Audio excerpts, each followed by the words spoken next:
is Jen Marriott, and I'm here to ask the question, how do morality and history relate? What? Thank you. I first came across this concept whilst performing a mock trial during my AP World History class of Christopher Columbus and the other people involved in his conquest of North America. I had to prosecute the Native Americans and was troubled by the thought. How could I blame a race for their own genocide? This brought me into the subject of morality and how it affects things. I'm going to tell you a story about how historical interpretation as a learning skill helps me to delve into the concept of morality and how it can change perspectives of history. Okay, let's talk about the Crusades. There were a series of wars around the 1100s between the European Christians and the Middle Eastern Muslims that were occupying Jerusalem. The Europeans claimed that the attacks were based upon a religious righteousness and the desire to take back their Holy Land, but many doubt their intentions. So do I. If that was truly their reasoning, why didn't they start fighting in the 8th century when the land was taken? Why didn't they stop fighting after they took it back? A common theme of power hunger is found here, as the Crusaders continued pushing against the Turks, causing a retaliation in the form of jihad. If Europeans had simply wanted to recapture Jerusalem, they wouldn't have continued to fight.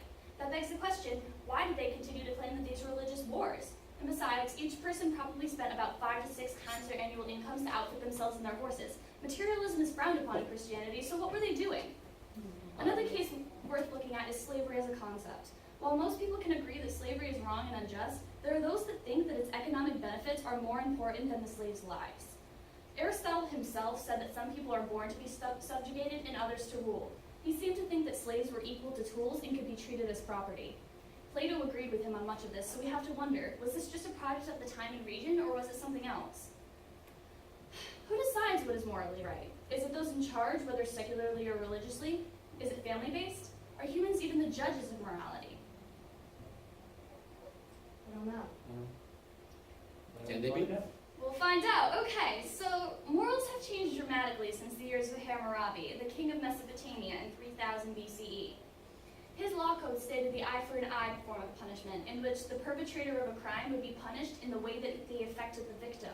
Today, this would be seen as unfair and outrageous punishment. Why has this changed? Because society has changed. When society changes, so do thoughts and opinions, and yes, even morals. Good point. Thank you. Religion, upbringing, region, and time period all affect one's personal principles. In the case of Hammurabi, those punishments were seen as normal and ethical. The Crusaders used the guise of religion to justify their action, and Greek philosophers viewed slavery as a universal requirement. If we think back to Columbus, it was acceptable during that time to kill the Native Americans, as they were less technologically advanced and therefore weaker. Let's fast forward a couple hundred years into the 21st century. Think about the fact that the richest 1% of the United States own more wealth than the bottom 90%, and globally almost half the world's wealth. Is this right? Is it okay to allow people to starve to death while Bill Gates makes over $100 every second? How can we decide? The answer is we can't. No one on earth can be the supreme judge of morality, and only those that believe in a God can assume that there even is a judge. Morality relates to history because both are constantly changing and are viewed differently depending on the person. Every single person in the world has a different personal ethical code. The AP World History course teaches us as people to challenge our code and to think on every side of the story. Maybe the Crusaders just wanted to kill some Muslims. Maybe Columbus wasn't the hero we make him out to be. Maybe slave owners were actually pretty cool. Maybe Bill Gates is a god and he deserves all the money he gets. Now, I'm not saying that those are the opinions that the AP course forces us to accept, but they are sides of the story that we never hear until we're forced to. Arguing that it was the fault of the Native Americans for their own genocide made me wonder, what are the views that exist that completely challenge everything that I believe in, and why it is that I believe in those things? What do you believe? Why? Is it because you were taught it at a young age, or because your religion requires you to? How strongly do you believe in it? Is it something that you would die for? Or is it just something to placate others in your life? AP World History forced me to think, and now I'm forcing you to. Wow. Well done.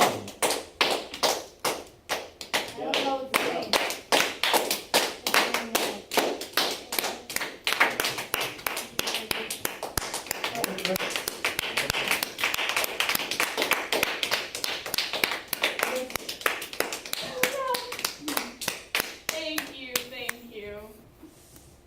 Thank you so much. Yeah, thanks. I appreciate it. I appreciate you coming and listening to my talk about morality and history in the AP World History course.